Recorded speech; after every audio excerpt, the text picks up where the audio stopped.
Hello friends, कैसे हैं आप लोग। आशा करते हैं आप सब लोग ठीक होंगे। घटना चक्र के नेक्स्ट लेक्चर में, नेक्स्ट पार्ट में आप सभी लोगों का स्वागत है। चलिए आइए पढ़ते हैं। कब्जा स्वामित्व का प्रथम दृष्टया साक्ष्य है, इस सिद्धांत का वर्णन कीजिए। तो possession is a prima facie evidence किस सेक्शन में कहा गया है? 108 में कहा गया, 110 में कहा गया, 113 में कहा गया, 111 में कहा गया। तो किस में कहा गया है? 110 में कहा गया है। ये याद कर लेना पूछता है। फिर आ जाओ नेक्स्ट क्वेश्चन। जब तक कि परस्पर पहुंच नहीं होना प्रमाणित नहीं होता है, माता और किसी पुरुष के विधिमान्य विवाह के कायम रहते जन्मे बच्चे का उसके धर्मज पुत्र की उपधारणा है। क्या है? विधि की खंडनीय उपधारणा है, तथ्य की खंडनीय उपधारणा है, विधि एवं तथ्य की मिश्रित उपधारणा है, विधि की अखंडनीय उपधारणा। तो किसकी है? विधि की अखंडनीय उपधारणा है। अब आ जाओ इसका डिटेल पढ़ लेते हैं क्या कहता है।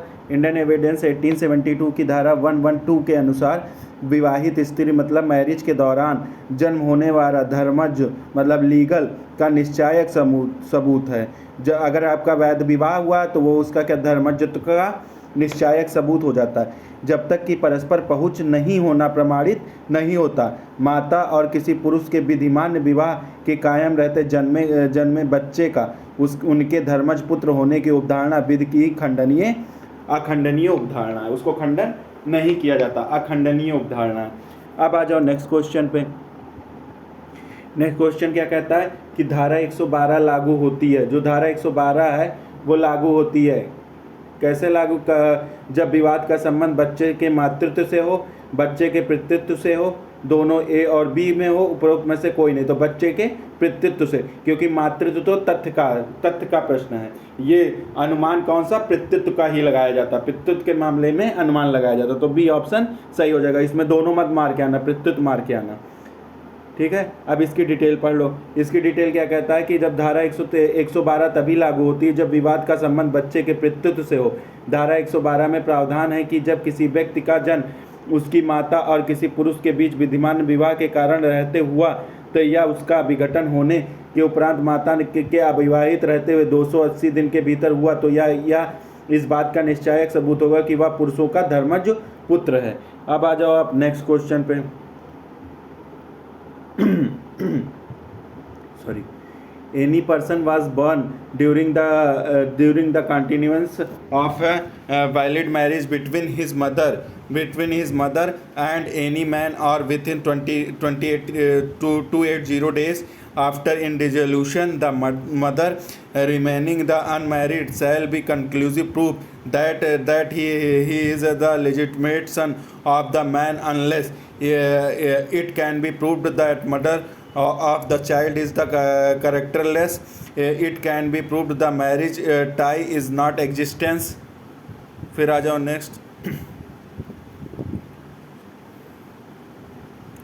और क्या कहता है it can be shown that the parties of the marriage had no access to each other the any time when is the carried have been gotten both A and B दोनों। तो इसमें कौन सा ऑप्शन हो जाएगा? C option हो जाएगा। इसका डिटेल पढ़ लो क्या कहता है। डिटेल कहता है कि भारतीय साक्ष्य अधिनियम की धारा 112 में वर्णित यह तथ्य है कि किसी व्यक्ति का जन्म उसकी माता और पुरुष के बीच विधिमान्य विवाह के कायम रहते हुआ इसका विघटन होने के उपरांत माता के अविवाहित रहते हुए 280 दिन के भीतर हुआ था, इस बात का निश्चायक सबूत होगा और उस पुरुष का धर्मज पुत्र जब तक कि यह दर्शित न किया जाए कि वह विवाह के पक्षकारों के परस्पर पहुंच में ऐसे किसी समय नहीं था जब उसका गर्भाधान किया जा सकता था। तो अब आप आ जाओ नेक्स्ट क्वेश्चन पे। नेक्स्ट क्वेश्चन क्या कहता है? साक्ष्य अधिनियम की कौन सा प्रावधान कहता है कि किसी विवाहित स्त्री के दौरान जन्म होने वाला धर्मज का निश्चायक सबूत है? धारा 110, धारा 111, धारा 112। तो 112 हो जाएगा। अभी पढ़ाया हूँ इसे। इसमें 50 बार पढ़ने की आवश्यकता नहीं, इसका डिटेल पढ़ा दिया हूँ। 110 स्वामित्व के बारे में सबूत का भार है। 111 समव्यवहारों में सद्भावना से साबित किए जाने के समव्यवहारों का सद्भावना में साबित किए जाने के से संबंधित है, जिसमें एक पक्षकार का संबंध किस में होता है? सक्रिय विश्वास। तो सक्रिय विश्वास वाला किस में आता है? 111। ये भी याद कर लेना। नेक्स्ट आ जाओ।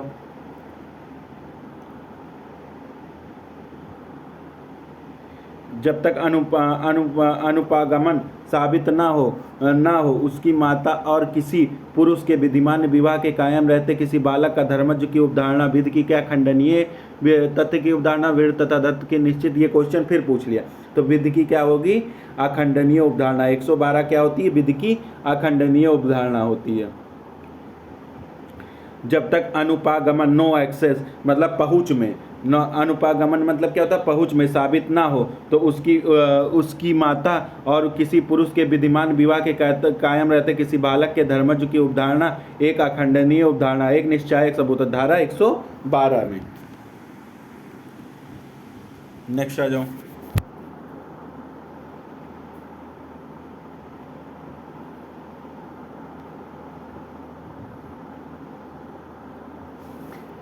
धारा 112 का प्रावधान जीवन की उपधारणा, विवाह की उपधारणा, धर्मजत्व का उपधारणा। ठीक है, अब आ जाओ नेक्स्ट क्वेश्चन।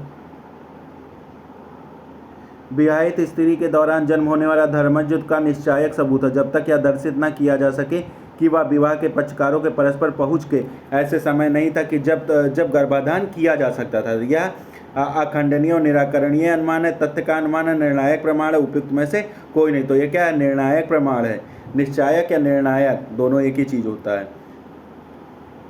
इतनी बार इसको पढ़ा दे कि गलत ना हो। धारा 112 के अनुसार विवाहित स्त्री के दौरान जन्म होने वाला धर्मजत्व का निश्चायक सबूत है जब तक यह दर्शित ना किया जाए कि वह विवाह के पक्षकारों की परस्पर पहुँच में ऐसे समय नहीं था जब वह गर्भाधान किया जा सकता था। यह निर्णायक प्रमाण होगा। नेक्स्ट आ जाओ।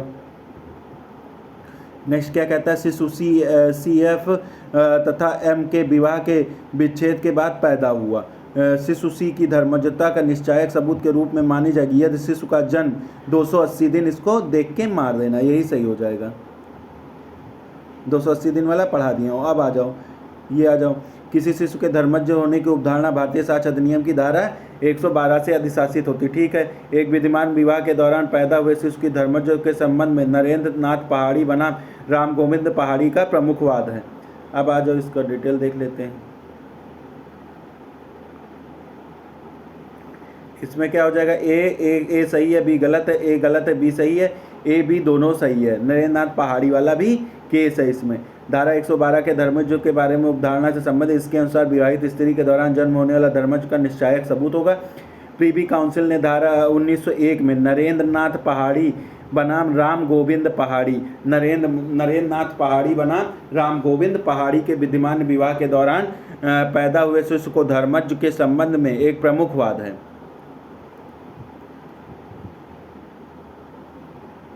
रणतीश शाह बनाम सोमा शाह 2016 का केस का संबंध किससे? DNA परीक्षण से, दहेज मृत्यु की उपधारणा से, विदिता ज्ञात तथ्य को साबित करने के बाद से, विबंधन से।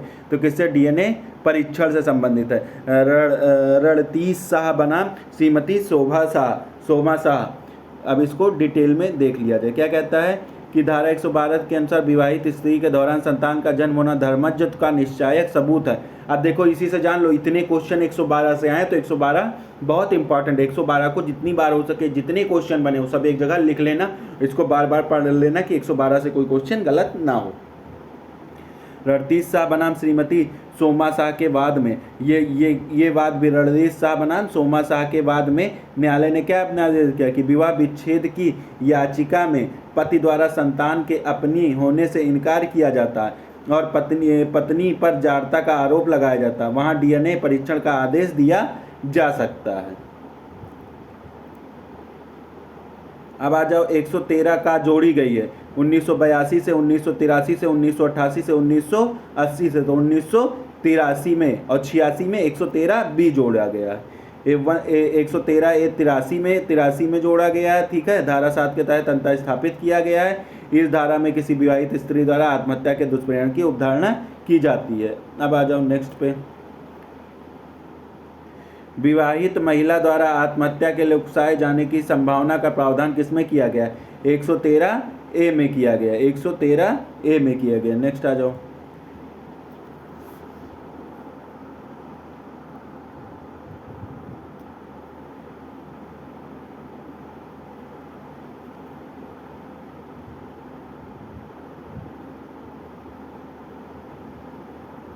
ठीक है।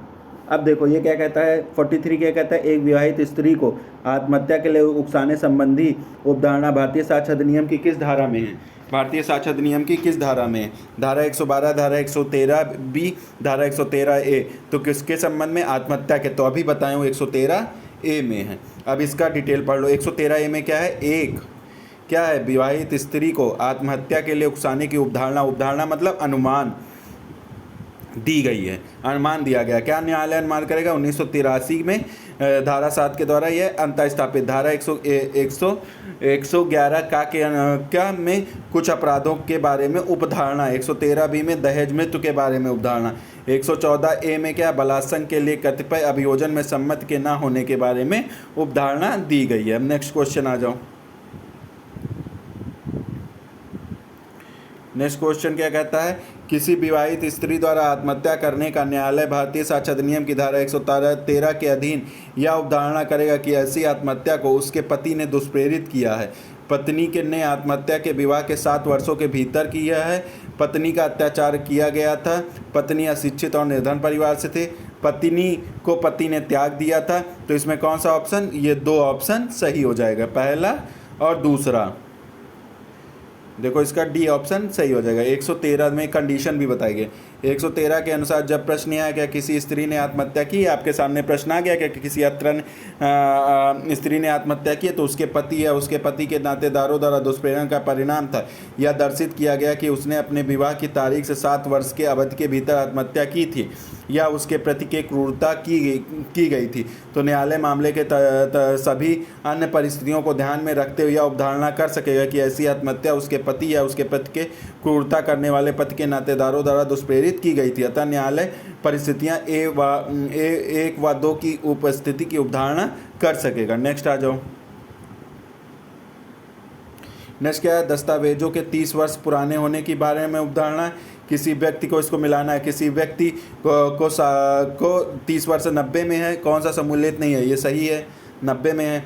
किसी व्यक्ति को जीवित साबित करने के जिसको 7 वर्ष से जीवित नहीं सुना गया, 108 में सही है, मतलब मृत्यु की उपधारणा 108 में पूछा है। फिर क्या बोलता है? मूक साक्षी 119 में, ये भी सही है। दहेज मृत्यु के बारे में उपधारणा, दहेज मृत्यु के बारे में आत्महत्या 113 है, ये 113 बी हो जाएगा। तो इसी में ये वाला डी ऑप्शन हो जाएगा। दहेज मृत्यु के उपधारणा से संबंधित प्रावधान भारतीय दंड संहिता की धारा 113 बी में दिया गया। धारा 113 ए में किसी भी विवाहित स्त्री द्वारा आत्महत्या के दुष्प्रेरण के बारे में उपधारणा से संबंधित है। से सभी विकल्प सही सम्मिलित हैं। ठीक है, नेक्स्ट आ जाओ। भारतीय साक्ष्य अधिनियम की धारा 113 का की उपधारणा आकर्षित होगी यदि अभियुक्त तथा मृतक का विवाह महिला की आत्महत्या के 7 वर्षों के अधिक अवधि के पूर्व हुआ हो, तो एवं अभियोजन द्वारा मृत्यु के ठीक पूर्व क्रूरता स्थापित की गई हो।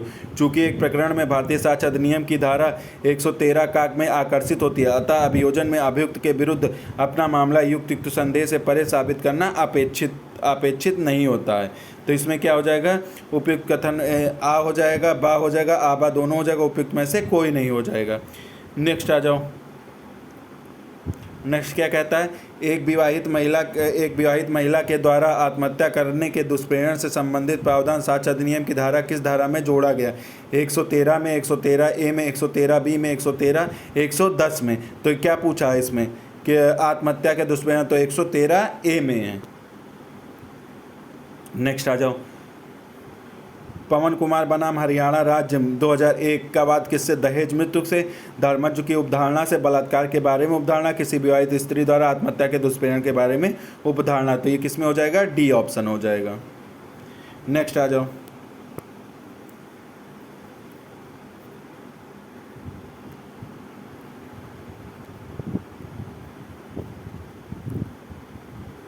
पवन कुमार बनाम हरियाणा राज्य में क्या था? क्या न्यायालय ने कि किसी विवाहित स्त्री द्वारा आत्महत्या के दुष्प्रेरण के बारे में उपधारित किया गया कि अभियुक्त भारतीय दंड संहिता 306 498 ए के तहत दोषी पाया गया। नेक्स्ट आ जाओ।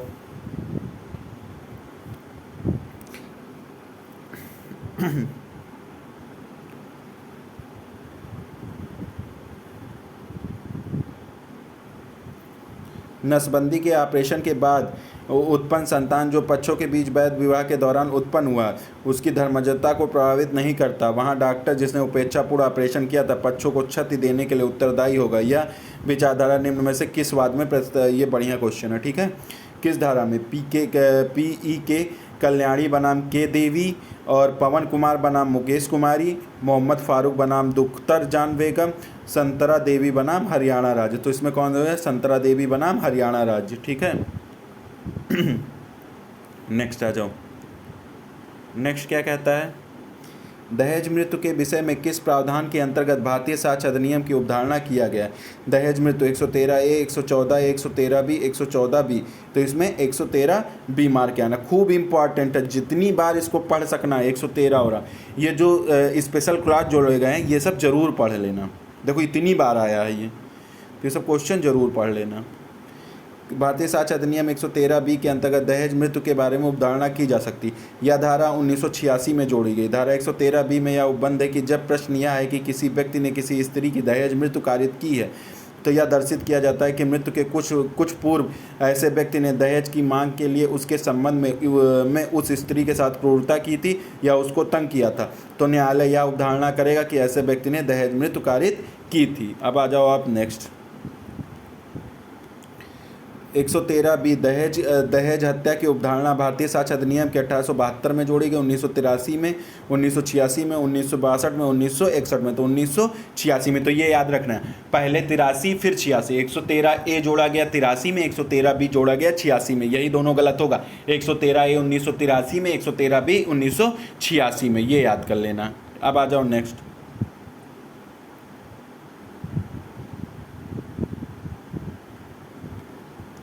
भारतीय साक्ष्य अधिनियम की धारा 113B के अंतर्गत निम्नलिखित में से कौन दहेज हत्या के लिए अवधारणा की पूर्ववर्ती में नहीं आता है?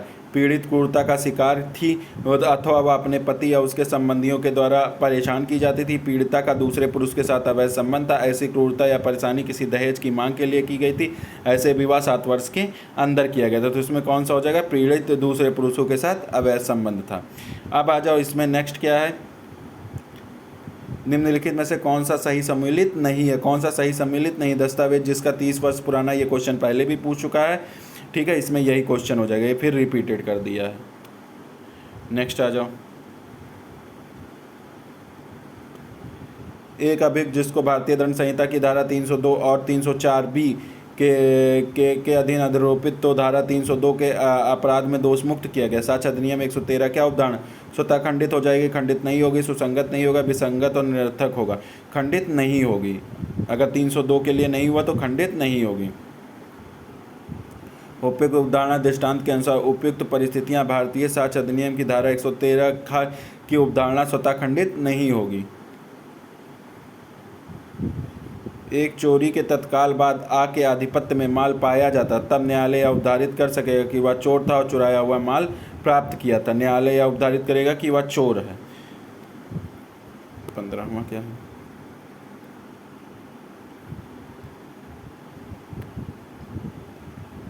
देखो उसमें ए ऑप्शन ही इसमें सही हो जाएगा। न्यायालय अवधारित करेगा करना होगा कि वह चुराया हुआ माल का प्रपापक है। किसी भी तथ्य को सिद्ध करने का भार अभियोजक पर नहीं होगा, तो ए ऑप्शन सही हो जाएगा।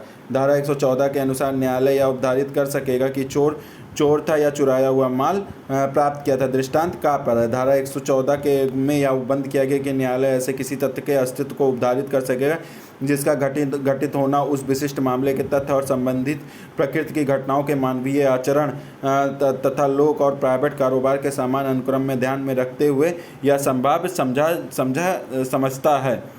नेक्स्ट हो जो भारतीय साक्ष्य अधिनियम धारा 114 निम्नलिखित में से किसका प्रावधान? न्यायालय पक्षकारों से प्रश्न पूछ सकता है, न्यायालय कार्रवाई को रोक सकता है, न्यायालय किन्हीं तथ्यों के अस्तित्व की अवधारणा कर सकता है, न्यायालय अतिरिक्त सबूत की मांग कर सकता है, न्यायालय किन्हीं तथ्यों के अस्तित्व की अवधारणा कर सकता है। नेक्स्ट आ जाओ। नेक्स्ट क्या है? न्यायालय यह अवधारित करेगा कि अपराधी विश्वसनीयता के अयोग्य है जब तक कि यह विशिष्टियों में उसकी संपुष्टि नहीं होती। यह अनुमान भारतीय साक्ष्य अधिनियम के 114A, 114B, 114C, 114D, 114B खूब इंपॉर्टेंट है। ये अपराधी वाला खूब 114B मार के, 133 में मत मार के आ जाना, यही लोग गलत करते हैं। 114 के B में मार के आ जाना, ठीक है। धारा 114 के अंतर्गत न्यायालय किन्हीं तथ्यों के अस्तित्व को अवधारित कर सकेगा के बारे में प्रावधान किया गया। प्रश्नानुसार न्यायालय यह उपधारित कर सकेगा कि अपराधी विश्वसनीयता की योग्य नहीं है जब तक कि तात्विक विशिष्टियों से उसकी संपुष्टि नहीं हो जाती। यह अनुमान धारा 114 के दृष्टांत बी में दिया गया, ना कि धारा 114 के बी में दिया गया है। ठीक है, ये कर रहे हैं, दृष्टांत में दिया गया, बी में नहीं, दृष्टांत में दिया गया।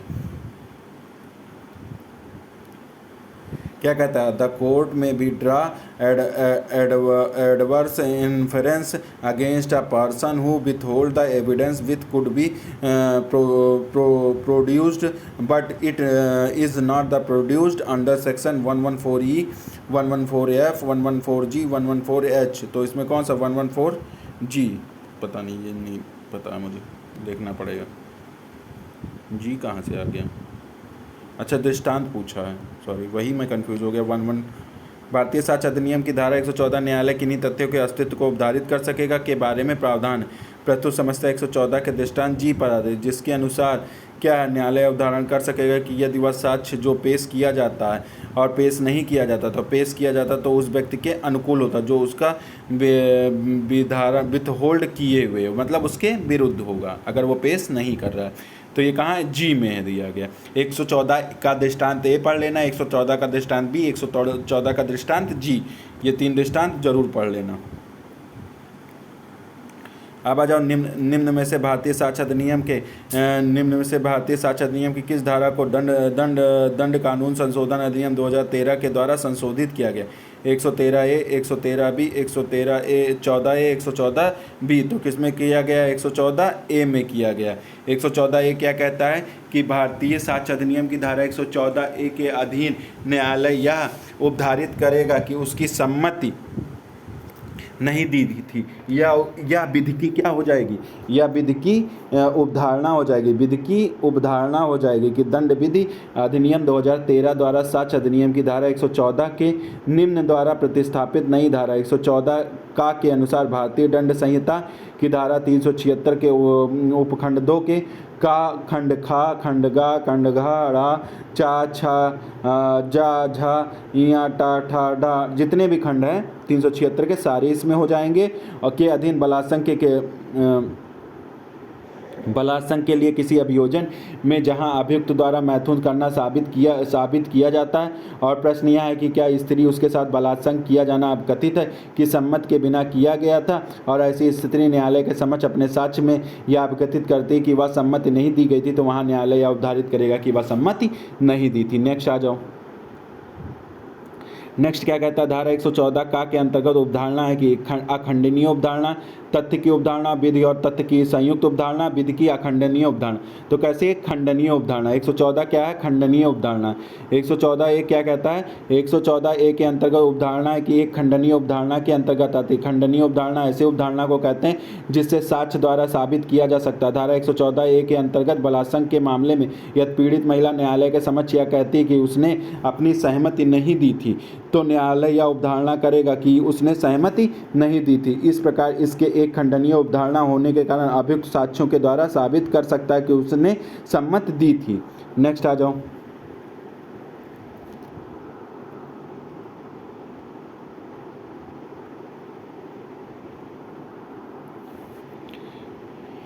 बलात्कार के मामलों में मुकदमों में सहमति के अभाव में अनुमान उठाया गया है। साक्ष्य अधिनियम की धारा 114 के 14 में, 114B में, 376 में, 114A में। तो बलात्कार के मामले में किस में? 114A में, 114A में कहा गया। नेक्स्ट आ जाओ। भारतीय साक्ष्य अधिनियम 1872 में बलात्संग के लिए कतिपय अभियोजन में सम्मति न होने की उपधारणा किस धारा में की गई? 114A में की गई है। नेक्स्ट आ जाओ। भारतीय साक्ष्य अधिनियम की धारा 114A निम्न किस निर्णय के विरुद्ध व्यापक प्रदर्शन के बाद जोड़ी गई? तुकाराम मोगनीबाई बनाम गुजरात राज्य, हरपाल सिंह, प्रमोद महातो का वाद। तुकाराम, इसे मथुरा कांड भी कहते हैं, ये बहुत इंपॉर्टेंट है, इसे पढ़ लेना। ये क्या कहता है? इसको पूरा डिटेल पढ़ा जाए। क्या कहता है? भारतीय साक्ष्य अधिनियम धारा 114 के दंड विधि संशोधन 1983 द्वारा जोड़ी गई। इसमें खंडनीय उपधारणा होती है। इसमें पीड़ित महिला न्यायालय से यह कहती है कि उसने सम्मत नहीं दी थी। न्यायालय यह उपधारणा करेगा कि उसने सम्मत नहीं दी थी। अखंडनीय उपधारणा के कारण अभियुक्त साक्ष्यों द्वारा साबित कर सकता है कि उसने सम्मत दी थी। उपयुक्त प्रश्न तुकाराम बनाम स्टेट ऑफ महाराष्ट्र, इसे मथुरा रेप केस कहा जाता है। इस मामले में उच्चतम न्यायालय ने निर्णय दिया कि निर्णय आधारों पर यह बिंदु शामिल किया कि बलात्संग के प्रत्येक तत्व को साबित करने का भार अभियोजन पर था। साथ ही अभियोजन यह साबित नहीं कर पाया कि सम्मति मृत्यु या छत के भय में डाल के दी गई थी। अतः यह सम्मति को साबित करने का भार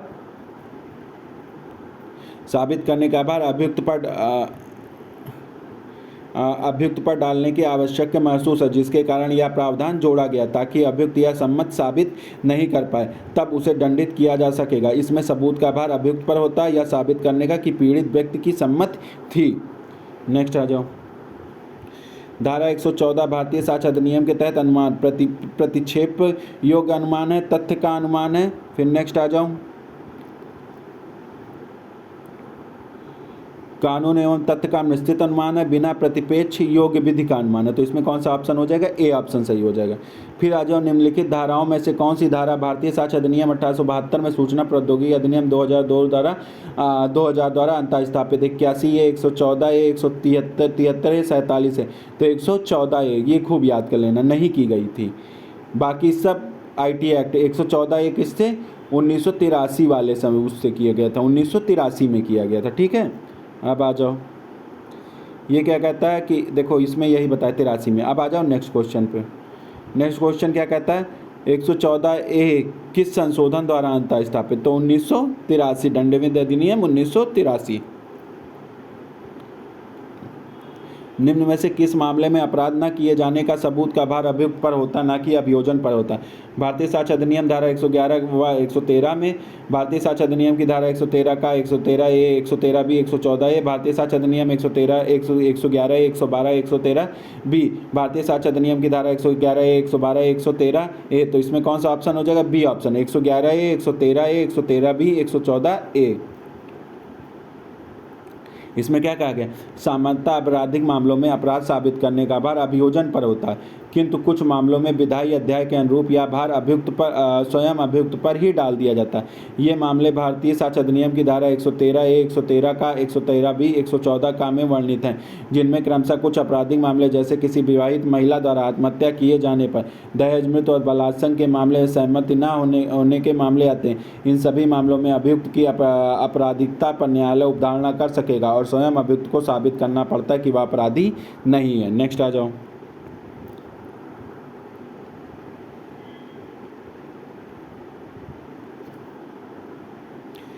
साक्ष्य अधिनियम में विबंधन से संबंधित उपबंध दिया गया है 115A में, 117A में, 118A में, 114A में। तो कहाँ दिया गया? 115 में दिया गया। भारतीय साक्ष्य अधिनियम की धारा 115 में विबंध से संबंधित उपबंध दिया गया, जबकि धारा 117 में विनिमय पत्र, प्रतिग्रहीता, उपनियति, अनुज्ञप्तिदारी का विबंधन तथा धारा 114 में कुछ उपधारणाओं एवं धारा 118 में सक्षम साक्षी के विषय में उपबंध किया गया है। नेक्स्ट आ जाओ। भारतीय साक्ष्य अधिनियम की धारा 115 निम्नलिखित में से किस वाद में प्रतिस्थापित सिद्धांत पर आधारित है? बनवारी लाल बनाम सुखदर्शन, पिकार्ड बनाम सीयर्स, बी कोलमन बनाम PC दास गुप्ता, विष्णुदत्त शर्मा बनाम दशासरन। तो इसमें कौन सा? Pickard versus Sear. स्टॉपल में पिकार्ड वर्सेस सीयर्स से संबंधित है। इसको बहुत ध्यान से पढ़ लेना, खूब पूछता क्वेश्चन। जब भी कोई व्यक्ति किसी स्थिति को प्रभावित करने के लिए कुछ कहता है और दूसरा व्यक्ति वास्तव में प्रभावित हो जाता है तो प्रथम व्यक्ति विबंधन के बाध्य हो जाता है। सर्वप्रथम पिकार्ड बनाम सीयर्स 1837 के बाद में विबंधन को एक विशिष्ट रूप दिया गया है। न्यायालय यह कहता है कि जब कोई व्यक्ति किसी दूसरे को अपने शब्दों या आचरणों को जानबूझकर यह विश्वास दिलाता है कि एक वस्तुस्थिति सही है और उस पर विश्वास करने के लिए किसी को तैयार कर लेता तो प्रथम व्यक्ति को उसे इनकार करना नहीं दिया जाएगा। यह साक्ष्य का नियम है जिसे न्यायालय में लागू किया जाता है। विबंधन का सिद्धांत केवल सिविल मामलों में लागू होता है। यह न्याय, साम्य, सद्विवेक पर आधारित होता है। इसका उद्देश्य क्या होता है? बेईमानी एवं कपटपूर्ण कार्यों के से वाद के पक्षकारों के हितों की रक्षा करना होता है। नेक्स्ट आ जाओ। पिकार्ड वर्सेस सीयर्स का मामला किससे संबंधित? 115 से संबंधित है। विबंधन क्या है? किन्हीं तथ्यों को प्रमाणित करने से, प्रतिशत संपत्ति का दावा करने से किसी व्यक्ति को रोकना और उपयुक्त में से कोई नहीं। उपयुक्त में से कोई नहीं। नेक्स्ट आ जाओ। विबंधन का उपबंध किस चैप्टर में किया गया? विबंधन का उपबंध चैप्टर 8 में किया गया है। धारा 8 में विबंधन से संबंधित है। विबंधन का सिद्धांत क्या? मौलिक नियम, साम्य का नियम, साक्ष्य का नियम और अभिवचन। तो किसका? 115 से 17 साक्ष्य का नियम। साम्य का मत मार के आ जाना, यही गलत होता है, लोग साम्य मार के चल जाते हैं, लेकिन इसको साक्ष्य का नियम मार के आना, ठीक है। विबंधन का सिद्धांत साक्ष्य का नियम है तथा यह साम्या की देन है।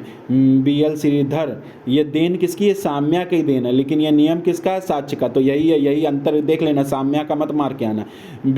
BL श्रीधर बनाम KM मुन्नू रेड्डी के बाद में उच्चतम न्यायालय ने विचार व्यक्त किया कि यद्यप विबंधन का साक्ष्य का नियम है, किंतु इसका प्रभाव उस व्यक्ति के विरुद्ध मौलिक अधिकार उत्पन्न करता है जिससे वह संबंधित होता है, ठीक है।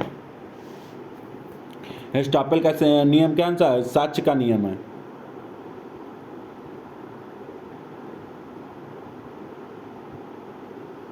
इक्विटी का माना है, लेकिन यह साक्ष्य का नियम ही आप मार के आना, ठीक है। बिहार, यही गलत होता है। विबंधन के सिद्धांत से तात्पर्य पूर्व कथनों के अनुरूप कथन नहीं करना, पूर्व में किए गए कथन की स्वीकृति के विपरीत कथन करने पर रोक लगाना, पूर्व न्याय, अस्पष्ट कथन।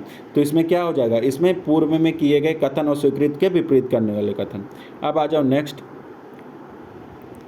भारतीय साक्ष्य अधिनियम में विबंधन से संबंधित प्रावधान किन धाराओं में किए गए? 115 से 117 में, 118 से 120 में, 110 से 114 में, 107 से 109 में। तो किस में किए गए? 115 से 117 में। 115 से 117 में विबंधन संबंधित है, 118 से 120 तक साक्षियों के विषय में, 107 से 109 तक सबूत के भार के विषय में, 110 से 114 के बीच में सबूत के भार के विषय में प्रावधान किया गया है। नेक्स्ट आ जाओ।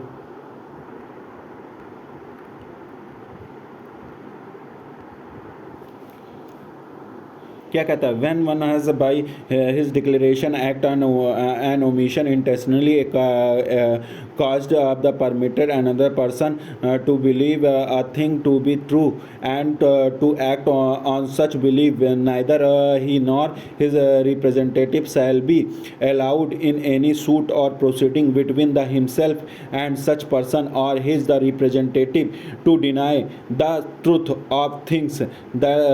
This statement of law is well known in the Indian law of evidence as the principle of acquisitions, res gestae, estoppel, conclusive proof. तो इसमें कौन सा हो जाएगा? स्टॉपेल हो जाएगा। नेक्स्ट आ जाओ। का आशय मिथ्या रूप से यह विश्वास करने के लिए कि खा को प्रेरित करता है कि आमुक भूमि का की है, एदत द्वारा खा को उस क्रय करने और उसका मूल्य चुकाने के लिए उत्प्रेरित करता, तत्पश्चात भूमि का की संपत्ति हो जाती है। का को अपने स्वातत्व का अभाव प्रमाणित करना अनुज्ञात नहीं किया जाएगा। प्रत्यासन के नियम के कारण, विबंधन के नियम के कारण, पूर्व न्याय के सिद्धांत के विखंडनीय संविदा। तो किसके? विबंधन के नियम के कारण। नेक्स्ट आ जाओ। धारा 115 प्रस्तुत समस्या धारा 115 एकमात्र दृष्टांत पर आधारित है, या विकल्प बी होगा इसमें। फिर आ जाओ नेक्स्ट। क्या कहता है? ए जानबूझकर बी को भ्रमित कर विश्वास दिलाता कि उक्त जमीन का मालिकाना हक ए के पास है और उसके बाद बी को खरीदने के लिए राजी करता, तथा तब वह खरीद लेता, तदुपरांत वह जमीन ए की हो जाती है। अब ए बी को पहले बेची गई जमीन के करारनामे से यह कहकर रद्द कर देना चाहता है कि वह उस उक्त जमीन का मालिक नहीं था। तो उसे यह तथ्य निर्धारित करने का मौका मिलना चाहिए, उसे यह तथ्य निर्धारित करने का मौका नहीं मिलना चाहिए, उसे यह तथ्य निर्धारित करने का मौका नहीं मिलेगा। उपयुक्त में से कोई, उसे यह तथ्य निर्धारित करने का मौका नहीं मिलेगा। मिलना चाहिए नहीं, नहीं मिलेगा, यही दोनों में अंतर है। नहीं मिलेगा मार के आना, ठीक है। भारतीय साक्ष्य अधिनियम 1872 के संबंध में विबंधन का कौन किस में सम्मिलित नहीं है? इच्छा द्वारा विबंधन, विलेख द्वारा, अभिलेख द्वारा, आचरण द्वारा। तो इच्छा द्वारा विबंधन सम्मिलित नहीं है।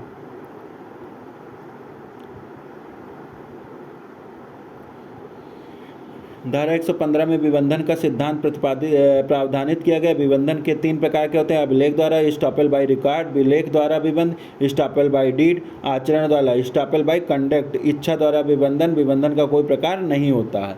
अब आ जाओ next. Which of the following is not a kind of estoppel? Estoppel by deed, estoppel by conduct, estoppel by record, estoppel by decision. तो स्टॉपेल बाय डिसीजन। नेक्स्ट आ जाओ।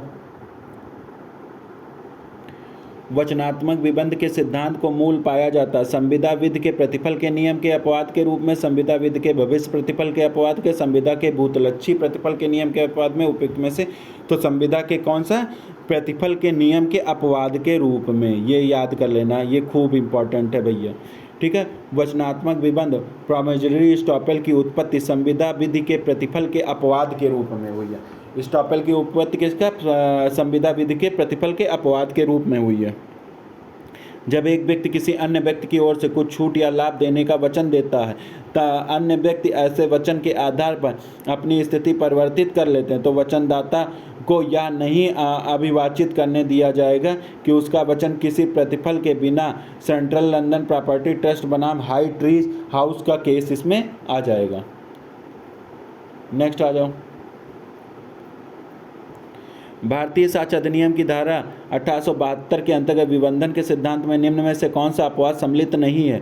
जब सत्य दोनों पक्षकारों को ज्ञात हो, विधि के प्रश्न पर, तथ्य के प्रश्न पर, विधि के विरुद्ध प्रश्न पर। तो किसमें कौन सा ऑप्शन हो जाएगा? सी, तथ्य के प्रश्न पर। इसका देखो पूरा डिटेल पढ़ लेते हैं क्या कहता है।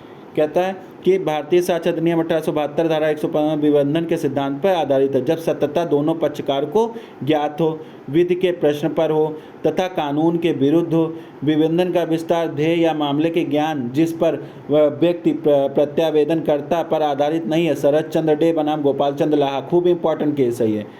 अतः यह स्पष्ट है कि तथ्य का प्रश्न विबंधन सिद्धांत के अपवाद में नहीं है। नेक्स्ट आ जाओ।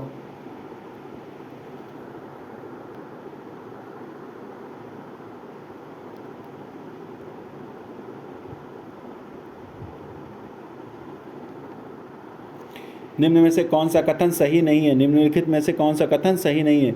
विधि का एक नियम विबंधन के सिद्धांत का सहारा लेकर अन्याय नहीं किया जा सकता है।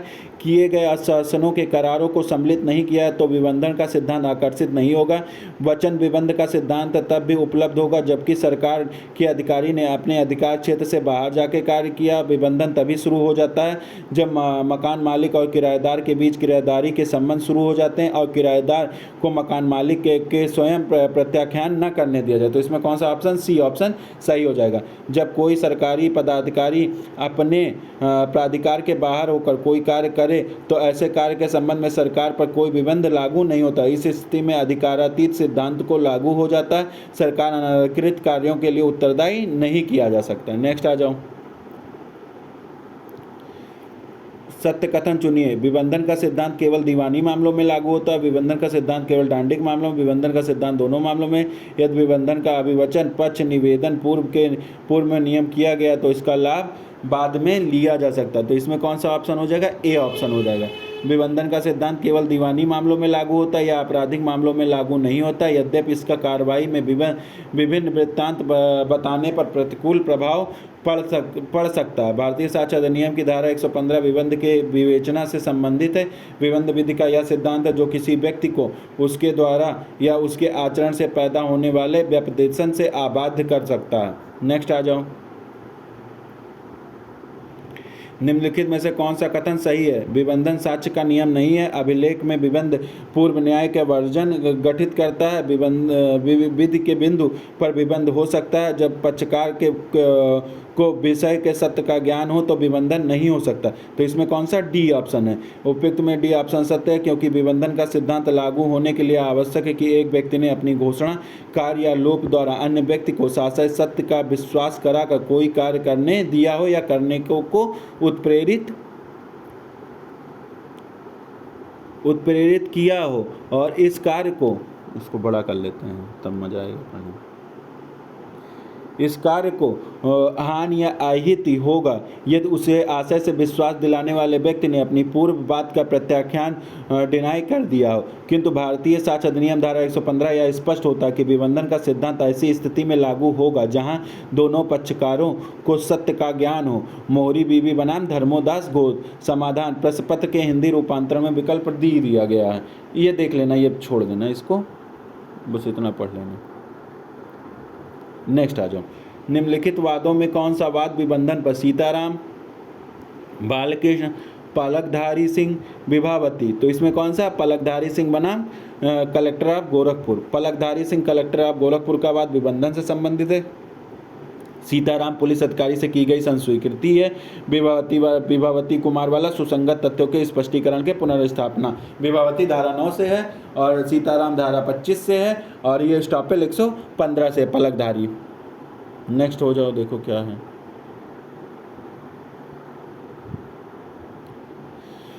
कौन सा वाद विबंधन से संबंधित? श्री कृष्ण बनाम कुरुक्षेत्र विश्वविद्यालय, शिव श्याम बनाम उत्तर प्रदेश, बनवारी लाल बनाम सुखदर्शन सिंह, भारत संघ बनाम मोची बिल्डर्स। तो श्री कृष्ण बनाम कुरुक्षेत्र विश्वविद्यालय ए ऑप्शन हो जाएगा।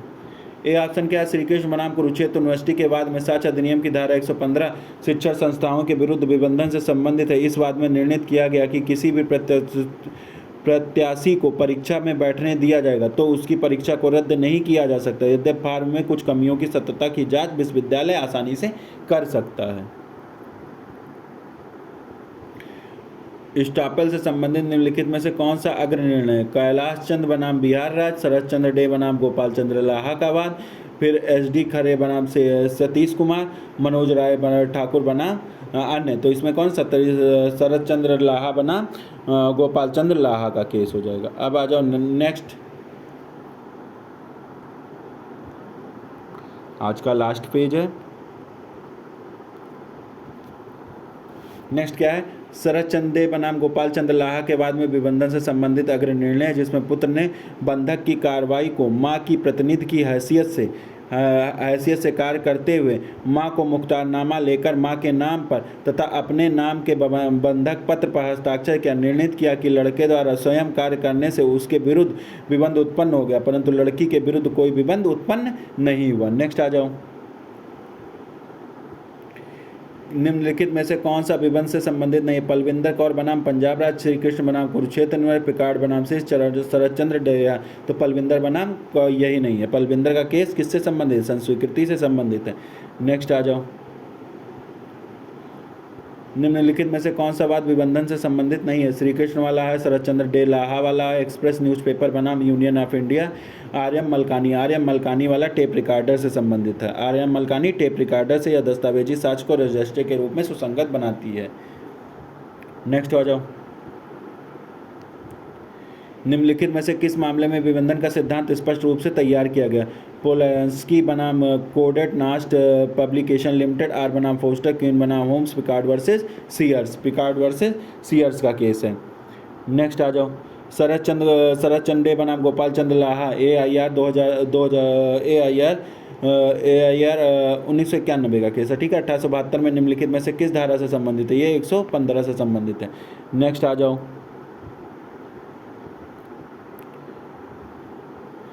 भारतीय साक्ष्य 115 द्वारा घोषित विबंधन का सिद्धांत संपत्ति अंतरण अधिनियम की इन धाराओं में प्राप्त है। धारा 35 से 53, धारा 41 से 43 में, धारा 35 से 43 में, धारा 35 से 43 और 60 में। तो इसका डिटेल पढ़ लेते हैं क्या कहता है। इसका डिटेल कहता है कि भारतीय साक्ष्य अधिनियम की धारा 115 के अनुसार जब एक व्यक्ति अपना घोषणा कार्य लोक द्वारा अन्य व्यक्ति के साथ विश्वास दिलाता है कि कोई वस्तु स्थिति सत्य है और उस पर अन्य व्यक्ति विश्वास करके अपनी स्थिति परिवर्तित कर देता है, तो विश्वास दिलाने वाले अपने कथन से इनकार नहीं कर सकता, अर्थात उसे विधि से मुकरने का प्रतिबंध नहीं लगाती। इस प्रकार संपत्ति अंतरण अधिनियम की धारा 41 दृश्यमान स्वामी धारा 43 के तहत प्राधिकारित व्यक्ति द्वारा किए गए समव्यवहारों के मामले में विबंधन का सिद्धांत लागू होता है। नेक्स्ट आ जाओ। साक्ष्य अधिनियम के किस धारा में के अधीन स्थावर संपत्ति के अभिधारी भूस्वामी के उस संपत्ति का स्वतंत्र प्राख्यान नहीं दिया जाएगा? 115, 116, 117। तो किसमें क्या है? 116। भारतीय साक्ष्य अधिनियम धारा 116 के अधीन स्थावर संपत्ति के अभिधारी भूस्वामी के उस संपत्ति का प्रत्याख्यान नहीं करने दिया जाएगा। नेक्स्ट आ जाओ। भारतीय साक्ष्य कानून के निम्नलिखित अध्यायों में से कौन सा अध्याय गवाहों से संबंधित है? 6, 7, 8, 9। तो कौन सा क्या है? कौन सा अध्याय गवाहों से संबंधित है? तो चैप्टर कौन सा हो जाएगा? 9 हो जाएगा। 128 से 134 साक्षियों के विषय में प्रावधान है, चैप्टर 9 में किया गया। नेक्स्ट आ जाओ। आज का लास्ट क्वेश्चन है। भारतीय साक्ष्य अधिनियम 1872 में निम्न में से कौन सा साक्ष्य देने के लिए सक्षम है? न्यायालय द्वारा पूछे गए प्रश्नों को समझने में सक्षम व्यक्ति, दुष्चरित महिला, व्यक्ति जो बोलने में असमर्थ है, जड़ व्यक्ति। तो जड़ इडियट पर्सन सक्षम साक्षी नहीं होता। ठीक है, यही इतना हो गया आज के लिए बस इतना ही। बाकी मिलते हैं नेक्स्ट लेक्चर में। Okay, thank you.